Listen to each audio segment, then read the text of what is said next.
Well, we've done it. We have finally made it. I will admit, Marco, I will admit, I have my hand up. I'm a little Jake Evans fatigued. I'm a little fatigued with Jake Evans, but we are here on the home stretch, brother. Good to see you. I hope you're feeling better. We got people that missed you last week. I was out here solo mission. I felt like a man on an island all by himself without Marco D'Amico from RG Media, who's healthier, not healthy, healthier, and now back with us today. Marco, we've made it, brother. Welcome to Trade Deadline Week. Yeah, thanks for having me. I'm sorry that I sound like I belong on radio today, but it is what it is.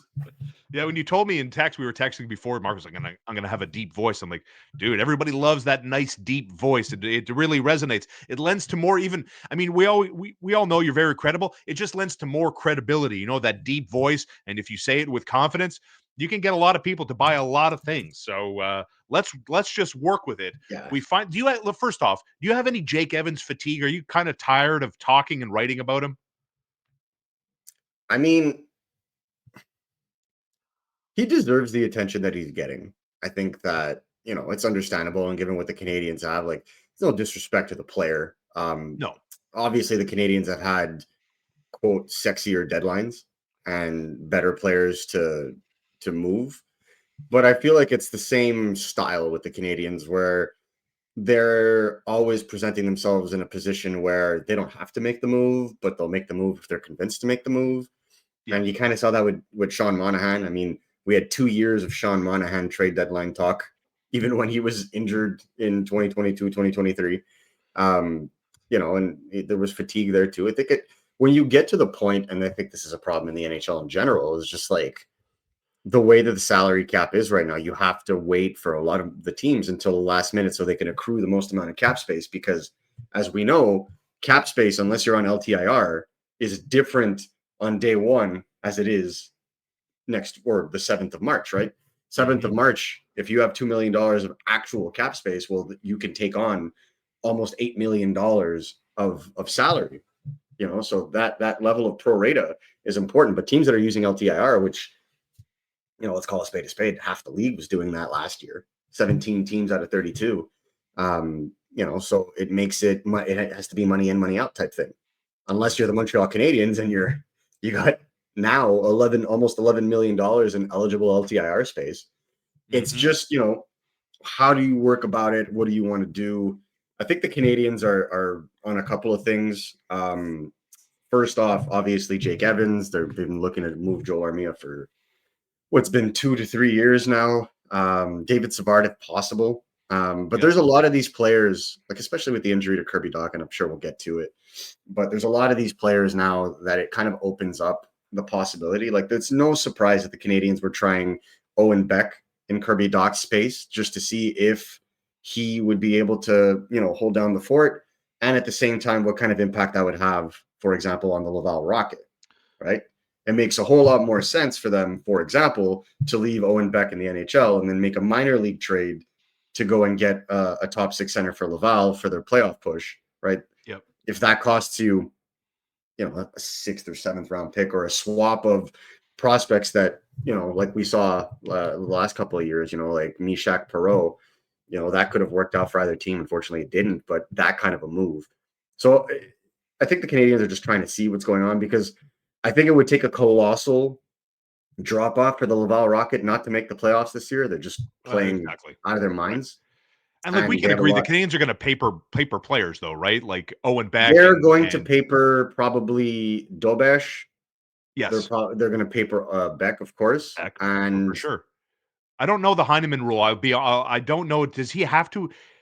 I mean, I probably should have looked this up. Does he have to have played a game for Laval to be eligible to play for them in the playoffs? Because I know these guys, Heineman, Beck, Dobesh, they all have to be technically on the Laval roster before the deadline to be eligible to play for them in the playoffs. The danger with this is that post deadline, you have a limit of 4 players that you can call up. Correct. So if you paper those 3, you have one call up left. Now that has injuries, Marco. You have unlimited injury call ups. So you have unlimited emergency call ups, and that's the thing. Right. So the issue with doing something like that is, and the Canadians thought about this, right? So the Canadians are running on a 22 man roster right now, and when you do that, one player down, and all of a sudden it becomes an emergency situation, right? Yep. Because if you look at their defense right now, do they have 7 defensemen on the roster? Right? It really depends. Like if someone magically gets injured and they only have 6, there's your emergency call up. Same thing applies with the forwards. They have 13 forwards. If someone gets sick or gets hurt, call it. And so that's where they could play with that. But it's very important that we look at the total picture. What if they want to add a player to this roster? Mm-hmm. Right? What if there's a situation where they want to send out, like, for example, at the end of this season, the Montreal Canadiens are probably going to sign Jacob Fowler. By signing an NCAA prospect after the trade deadline, they have no choice but to play in the NHL all season. They can't be loaned back to the AHL. So he has to finish the year in Montreal. Is Montreal going to run with 3 goalies, or will they send down Dobish at that point and have Jacob Fowler play a game or two? Yes. So like, well, to that end, what about Reinbacher? Reinbacher, like if Reinbacher stays healthy and suffers no setbacks in Laval, is Reinbacher going to get a look at playing in April when the Canadiens have 4 games left? Do the Canadiens want to see Reinbacher at any point before the Rocket playoffs run begins? Because as you alluded to a second ago, like as we talk, Montreal's chances of the playoffs are very, very slim. Like we're talking in the 10 to 12% range. The Laval Rocket, barring a meteor hitting planet Earth, they're gonna make the playoffs. Like I'm curious about the Reinbacher. Let's finish our thoughts on all this before we get into Kirby Doc and everybody Yeah, else. I think Reinbacher Do you for see sure. Reinbacher coming? I see him getting at least a game. I think. Yeah, we saw it last year. Logan Mailloux had the last game with Montreal against Detroit at home. I think we'll see something like that with Reinbacher. I think they just, again, they don't want to overwhelm him. They obviously sat him last weekend, one of those games, just to like load manage a little bit and make sure the knee is okay. that's right. It was a planned sit. Yeah. Yeah, so I think that makes sense, and I think they just want to bring him along slowly, and then make sure that he's got his legs when it comes time to the playoffs. I wouldn't be surprised if they called him up for one game towards the end of the season, especially if the Canadiens are out of the race. I think that's where you'll really kind of get to see some of these players come up. And again, like it becomes easier the last game of the season. Oh, this player is injured, can't go, emergency call up. It's very simple. I wouldn't be surprised to see, some of those youngsters come up, like maybe a Joshua Roy, finish the last game of the season. Owen Beck's already on the roster. Shaun Farrell has been an absolute dynamite player for the Laval Rocket over the last 2 months after having 2 points in his first 22 games. He now has something like 25 in his last 27. So he's, there's going to be some tapping on the back to give them a lot more confidence going into the playoffs.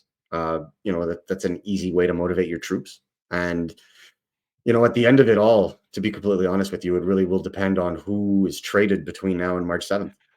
Yeah, and the other thing too, like, are you a buyer of that when it comes to whether it's Shaun Farrell or Jared Davidson or Joshua Roy or even on the back end, like someone like Adam Engstrom, that you can see the strategy, maybe that some of these guys, all of these guys, get a game or two because the Canadiens do have advantageous positions. They've got salary cap space, they've got the cap going up, they've got picks, they've got prospects.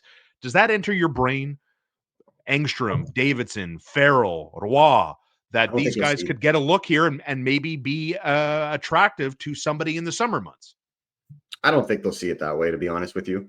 I don't think the Canadiens are at a point right now where, bringing them in to play an NHL game or two is going to make or break the situation.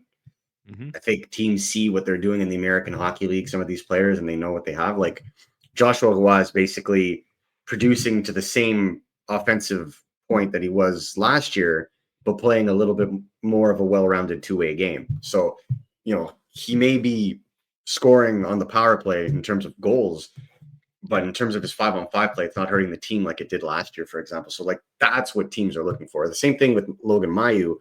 Logan Mailloux, for some reason, plays way better in the NHL than he does in the American Hockey League, which is telling. You have that kind of motivation where he wants to prove himself, and I think you kind of understand why. I think the Canadiens are waiting to see, because what those kids are doing in Laval, I don't necessarily think is going to impact what they do on the main roster right away. but they want to see how far it goes. So a lengthy playoff series, for example, for me, would be more indicative of increasing these players' values should they perform to that level than playing a game or two in the NHL. I think that's the key. So like if the Canadiens if the Laval Rocket go to like the division or conference finals in the AHL and Logan Mailloux is firing on all cylinders and David Reinbacher is playing like a top defenseman, well, then that not only helps the Canadiens further plan, training camp, it also makes these assets more accessible via trade. So if, for example, the Montreal Canadiens were to try and get a second line center over the summer, well, maybe sacrificing one of these two players becomes a whole lot easier because they've just elevated their value based on the play so that it looks like they're a plug-and-play player in the NHL next season to the team that's acquiring them. Marco D'Amico from RG Media. Follow him online at MN D'Amico. Great stuff as always. Marco's going to be on holiday, but I do believe we are coordinating from parts unknown. Marco's going to a very exotic destination, parts unknown. And I believe we're going to work this out, hopefully, that we can get together on Friday for a live show on trade deadline day itself right here. And with the miracle of the internet and a good stiff wind blowing in our direction, I think we could pull this off. Are you confident? Yes, I think we should be just fine. Okay, you're the man. Marco D'Amico, thanks as always, brother. We'll do it soon. We'll be back together live for trade deadline day. Can't wait. Looks like it's going to be a fun one.